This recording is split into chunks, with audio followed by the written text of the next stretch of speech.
اب یہاں سے یہ بات بھی پتہ چلتی ہے کہ امام اعظم رضی اللہ تعالیٰ عنہ اپنے وقت کے بہت بڑے تاجر بھی تھے. تو ریشمی کپڑا بھی آپ جو ہے بیچتے تھے. تو آپ کے گھر ریشمی کپڑے کا کاروبار بھی ہوتا تھا امام اعظم رضی اللہ تعالیٰ عنہ کے گھر. اور آپ کا گھرانہ ایک دیندار گھرانہ تھا. تو اب دیندار گھرانے ہونے کی حیثیت سے آپ نے بچپن ہی میں حفظ کر لیا تھا. اور بعض روایتوں میں یہ بھی آتا ہے کہ آپ ہر رمضان میں 60 قرآن مجید ختم کر دیا کرتے تھے. لیکن یہ صرف یہ روایت جو ہے مبالغہ آرائی سے یہ خالی نہیں ہے. تو ہمارے امام اعظم رضی اللہ تعالی عنہ جو ہے قرآن مجید تو پڑھا کرتے تھے، لیکن اتنے قرآن مجید پڑھنا یہ اسمبھو نہیں ہے. اور آپ نے جو قرآن مجید کے بعد میں جو قرأت پڑھی ہے وہ قرأت کوئی معمولی انسان سے نہیں، بلکہ ایک قرأت سبع کے جو امام ہے امام عاصم رضی اللہ تعالیٰ عنہ، ان سے آپ نے قرأت پڑھی ہے. امام عاصم سے آپ نے قرأت پڑھی ہے امام اعظم نے. آپ جو جہاں پیدا ہوئے وہ جگہ ہے کوفہ. کوفہ جو تھی کوئی معمولی جگہ نہیں تھی، بلکہ کوفہ وہ جگہ تھی، وہ دو بڑے شہروں میں سے ایک بڑا شہر تھا جن کو علمی مرکزیت حاصل تھی. یعنی اس وقت کے دو بڑے شہر تھے، ایک کوفہ تھا، ایک بصرہ تھا. تو عراق میں یہ دو بڑے اپنے وقت کے بہت بڑے شہر تھے. تو اب جو ہے اسی طریقے سے جو آپ پڑھیں گے علم نحو میں کہ علم نحو کی دو آخر میں دور ثالث میں دو جماعتیں ہو گئی تھی، ایک تھی بصری اور ایک تھی کوفی. تو اب امام اعظم بھی کہاں پیدا ہوئے؟ کوفہ میں پیدا ہوئے. اور وہاں پر جو تھے مختلف ادیان اور ملل کا سکہ جاری تھا، اور وہ قدیم تہذیب کا گہوارہ تھا. سرانی لوگ وہاں پھیلے ہوئے تھے. ظہور اسلام سے قبل ہی انہوں نے وہاں اپنے مدارس قائم کر رکھے تھے. ایک سرانی جو ہوتے ہیں ظہور اسلام سے قبل انہوں نے وہاں پر اپنے مدارس قائم کر رکھے تھے، جن میں یونانی فلسفہ اور فارس حکمت کی تعلیم دی جاتی تھی. جو سرانی لوگ تھے تو انہوں نے اپنے مدارس کو قائم کر رکھا تھا. اور آپ جہاں پر پیدا ہوئے مکہ میں اہل فارس میں، تو آپ اہل فارس تھے، فارس میں سے آتے ہیں. تو وہاں پر جو تھے بہت ہی زیادہ ادیان کو ماننے والے لوگ وہاں پر موجود تھے. تو وہاں پر جو مدارس تھے تو مدارس میں یونانی جو یونانی علم ہیں وہ پڑھائے جاتے تھے، فلسفہ پڑھایا جاتا تھا اور حکمت کی کتاب پڑھائی جاتی تھی. تو آپ نے اب روایت میں آتا ہے کہ آپ نے وہ علوم سیکھے یا نہیں سیکھے.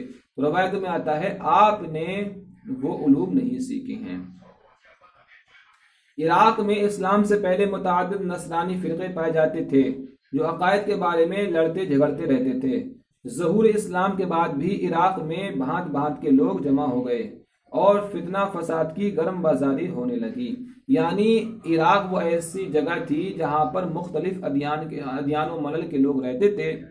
تو وہاں پر وہ بات بات پر لڑتے جھگڑتے رہتے تھے. جیسے ہندوستان کے اندر ہے، ہندو ہیں مسلمان ہیں آپس میں لڑتے جھگڑتے رہتے ہیں، مگر یہاں تو کم لڑتے ہیں. مگر پاکستان میں بہت سارے مذاہب کے لوگ ماننے والے ہیں، بہت سارے فرقے ہیں، تو وہاں پر اور زیادہ وہاں پر لڑائی جھگڑے ہوتے ہیں. اسی طریقے سے عراق میں جہاں آپ پیدا ہوئے وہاں مختلف ادیان و ملل کے لوگ ماننے والے تھے. تو اس وجہ سے وہاں پر بہت ہی زیادہ، اور وہ لوگ جو تھے جو باطل مذاہب کو ماننے والے جو تھے تو وہ لوگ فلسفہ کو اور یونانی فلسفہ پڑھے ہوئے تھے اور منطق کو جانتے تھے، یونانی جتنی بھی علوم ہیں ان کو جانتے تھے.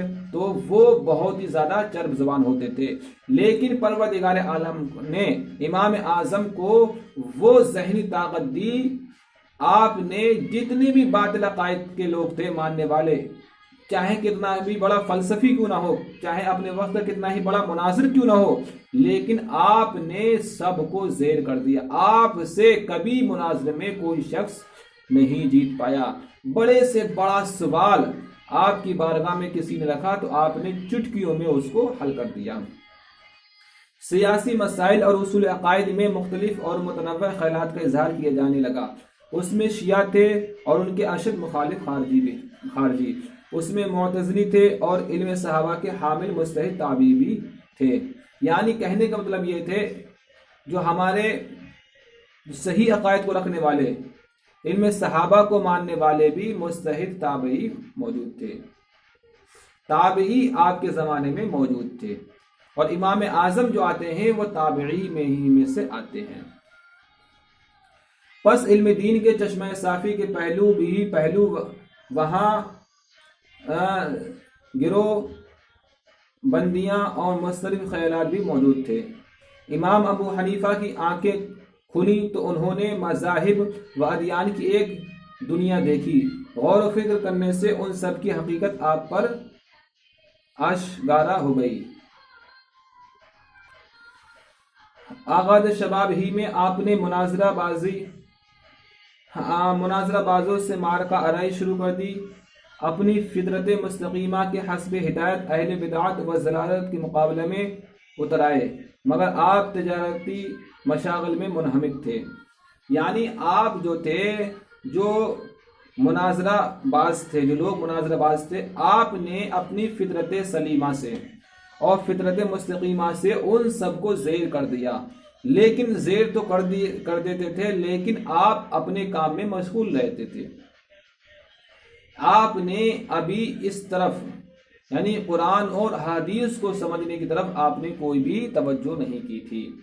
لیکن ہوتا کیا ہے، کہتے ہیں رحمت حق بہانہ می جویت، پروردگار عالم کی رحمت بہانہ ڈھونڈتی ہے۔ اسی وقت فرشتے کی صورت میں ایک بہت بڑے اپنے وقت کے عالم ربانی آپ کے سامنے آئے، جن کا نام تھا امام شعبی۔ امام شعبی جو تھے، ان کی نظر آپ پر پڑ گئی اور انہوں نے یہ سمجھ لیا کہ یہ بچہ بہت بڑا ذہین ہے، بہت فطین ہے، تو اب کیوں نہ اس کو ہم دین حنیف سکھائیں اور اس کے عقائد کو سکھائیں۔ امام شعبی نے اپنے پاس میں بلایا امام اعظم کو اور کہا، بیٹا تم کیا کرتے ہو، کہاں آتے جاتے ہو؟ تو امام اعظم نے کہا کہ میرا آنا جانا جو ہے تو وہ بازار میں آتا جاتا ہوں اور لوگوں کی مدد سے میں تجارت کرتا ہوں۔ آپ ایک منڈی کے آپ کیا تھے، مالک تھے۔ تو امام اعظم اپنے کچھ لوگوں کو ساتھ میں ملا لیا، کچھ پیسہ ڈالا، اپنا پیسہ ملا، دوسروں کو ملایا، اور پھر آپ بڑی تجارت کیا کرتے تھے امام اعظم۔ لیکن امام شعبی کی نظر پڑی اور کہا، بیٹا تم جو ہے پروردگار عالم تمہارے ہاتھ سے دین کا کام لینا چاہتا ہے، تم یہ تجارت کا کام چھوڑ دو اور پھر تم دین کا کام کرو۔ تو امام شعبی نے سب سے پہلے امام اعظم کے ذہن میں یہ بات ڈالی کہ تم دین حنیف کو سیکھو، دین مستقیم کو سیکھو، اس سے آپ کی دنیا بھی، تجارت کرو گے تو صرف آپ کی دنیا ہی سنبھل سکتی ہے، آخرت نہیں سنبھل سکتی ہے۔ لیکن آپ اگر دین کے لیے کچھ کام کر جائیں گے تو آپ دنیا بھی سنبھل جائے گی اور آخرت بھی سنبھل جائے گی۔ تو امام شعبی کی جو بات تھی بالکل درست تھی۔ تو امام شعبی آج دیکھ لیجئے، امام اعظم اگر تجارت کرتے تو آپ کے زمانے کے لوگ ہی آپ کو جانتے، اور ہو سکتا تھا صرف آپ کے گاؤں کے لوگ، آپ کے کوفہ کے لوگ آپ کو جانتے، لیکن آپ نے دین کا اتنا بڑا کام کر دیا کہ آج بھی اور قیامت تک لوگ امام اعظم کو مانتے رہیں گے، کیونکہ آپ نے بہت بڑے دین میں کارنامے انجام دیے ہیں۔ آپ جو ہیں مدون اول، علم فقہ بھی مدون اول ہیں، علم اصول فقہ بھی مدون اول ہیں، اور علم کلام کے بھی مدون اول ہیں۔ تو اتنے بڑے آپ نے 5 لاکھ آپ نے حدیث و قرآن سے آپ نے مسائل کا استخراج و استنباط کیا۔ تو امام شعبی نے یہ کہا، بیٹا تم دین کے لیے کچھ کرو، یہ تمہارے لیے کافی نہیں ہے۔ تو آپ کے امام شعبی کے کہنے پر آپ نے تجارت کا کام چھوڑ دیا اور پھر آپ قرآن و حدیث کو سمجھنے کی طرف آپ نے رجوع کر لیا اور آپ نے ساری توجہ اسی کی طرف کر دی۔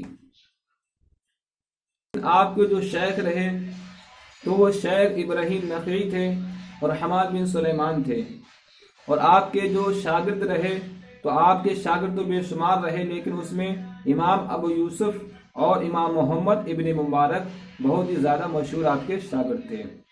آپ کی تصنیف جو سب سے زیادہ مشہور و مقبول ہے وہ ہے فقہ اکبر، جو علم کلام یعنی علم عقائد میں ہے۔ جو فرقہ ناجیہ کے رد میں لکھی گئی۔